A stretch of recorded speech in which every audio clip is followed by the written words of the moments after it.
મિત્રો, આ વિડીયો ફક્ત જનજાગૃતિ માટે છે. આજકાલ ઘણા બધા એવા સ્ટુડન્ટો છે જે ના મા બાપ અને કુટુંબમાં અને સમાજમાં લોકો પર્સનાલિટી ડિસઓર્ડર શું છે નથી જાણતા હોતા. એટલે મોટાભાગે લોકો ઘણી વખત એવું માની લેતા હોય છે કે આ છોકરી જાણી જોઈને કરે છે, આ છોકરી બગડી ગઈ છે કે આ છોકરા બગડી ગયા છે. ક્યારેક એવું પણ થતું હોય છે કે લોકો ભૂવા બળવા અને અંધશ્રદ્ધાનું કરાવતા હોય છે ભણેલા ગણેલા હોવા છતાં પણ, કેમ કે એમના બીમારી વિશે અથવા તકલીફ વિશે લોકોને ખબર નથી. આ કોઈ ગાંડપણની બીમારી નથી, આ કોઈ વળગાડની બીમારી નથી હોતી.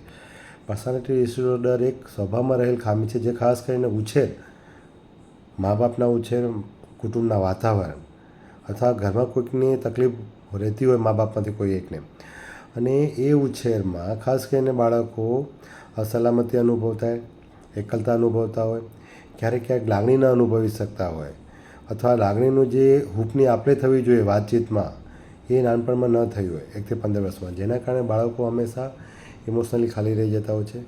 એ પોતાની લાગણીઓને સમજી નથી શકતા, મેનેજ નથી કરી શકતા, અને આવી પરસિસ્ટન્ટ એક સ્વભાવમાં જે લક્ષણો રહેતા હોય છે, જેના કારણે વ્યક્તિ જ્યારે મોટા થાય, ખાસ કરીને 16-17 વર્ષ પછી ટીનેજરમાંથી એડલ્ટ થવાના તૈયારી, ત્યારે એ વસ્તુ બહાર આવતી હોય છે વર્તનમાં. જેમ કે એવા લોકોની પોતાની સેલ્ફ ઇમેજ ન મજબૂત બની હોય, એમને હંમેશા અંદરથી ખાલીપો અનુભવાતો હોય, પછી ક્યારેક એમને કોઈ લાગણીઓ સમજી જ ન શકતા હોય, કાં તો એ પોતે એક્સપ્રેસ પણ ન કરી શકતા હોય. અને લોકો આવા વ્યક્તિઓની વાત સાંભળવા માટે તૈયાર પણ નથી હોતા. ઘણી વખત ઘરના પણ લોકો સમજવા તૈયાર નથી હોતા. તો એનું કારણ એ બાળકો જવાબદાર નથી. એનું કારણ આપણે એવું નથી કહેતા કે 100% મા બાપ જવાબદાર છે, પણ એ પરિસ્થિતિ, એ ઘટનાઓ, ક્યાં તો મા બાપનો સ્વભાવ એ જવાબદાર કહી શકાય. એક કારણ એ છે.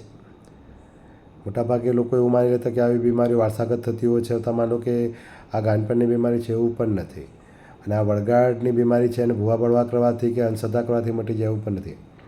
આ પ્યોર પર્સનાલિટી ડિસઓર્ડર હોય છે, અને જે કોઈ લોહીના રિપોર્ટોમાં કે સીટી સ્કેન કે MRIમાં નથી આવતો, પણ આ ખાસ કરીને માણસના વર્તન અને લાગણીઓ સાથે જોડાયેલી બી તકલીફ છે, જેમાં વ્યક્તિ પોતાની લાગણીને રજૂ નથી કરી શકતા, અથવા એ લાગણીને મેનેજ નથી કરી શકતા. બીજું, એમની પોતાની સેલ્ફ ઇમેજ પુઅર લાગતી, એમને જીવવા માટેનું કોઈ કારણ નથી લાગવા મળતું.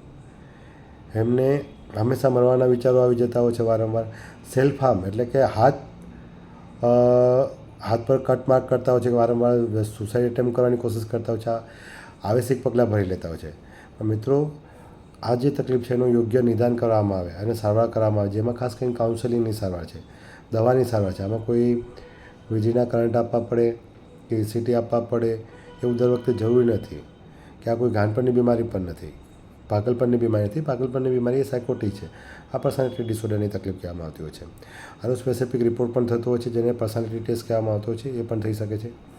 બીજું કે અમે આ બાબતમાં હાઈકોર્ટમાં PIL પણ કરી રહ્યા છે કે એક સ્પેસિફિક ઉંમરમાં કોઈ પણ બાળકોને આવી તકલીફ પડતી હોય તો એમને શરૂઆતના તબક્કામાં જ એમની પર્સનાલિટી ટેસ્ટ કરવામાં આવે, તેમજ એમના મા બાપની પણ પર્સનાલિટી ટેસ્ટ કરવામાં આવે.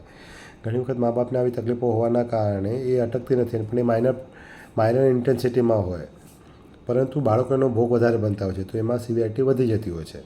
એટલે ઘણી વખત મા બાપને આવી તકલીફ હોય, પણ એ સમાજમાં દેખાય નહીં અને પકડાય પણ નહીં, કે આને એમની રૂટીન લાઈફમાં એટલું મેજર ફરક પડતો ના હોય. હા, હસબન્ડ વાઈફમાં ઝઘડા પર થતા હોય છે, કાં તો હસબન્ડને અથવા વાઈફને આવી તકલીફ હોય તો બીજા પાત્રને ડિપ્રેશન, OCD કેવી તકલીફ થતી હોય છે, અથવા એમને બીજી ફિઝિકલ ઇલનેસ થઈ જતી હોય છે એના સાથે રહેનાર પાર્ટનરને. પણ એ ટાઈમે જો એમની પણ સારવાર કરીને રોકવામાં આવી હોય તો આ બાળકોમાં પાછળ ન થાય.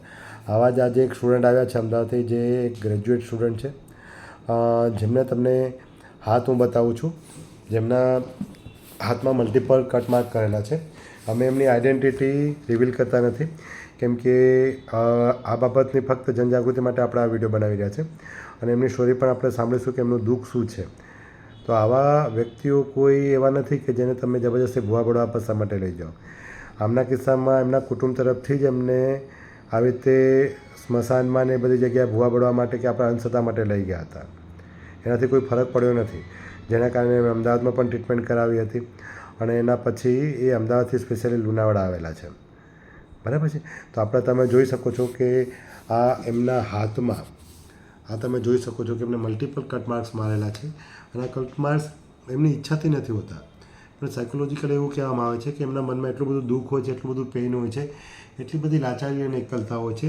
એ લાચારી અને એકલતા એટલી બધી સિવિયર હોય છે કે સહન નથી થતી. જ્યારે કોઈ મને સમજતું નથી, હું કોઈ લાયક નથી, હું કોઈને ગમતી નથી, કે હું કોઈને ગમતો નથી, મારી દુનિયામાં કોઈ રહેવાનો મતલબ જ નથી. અને જે અંદરથી ફ્રસ્ટ્રેશન અને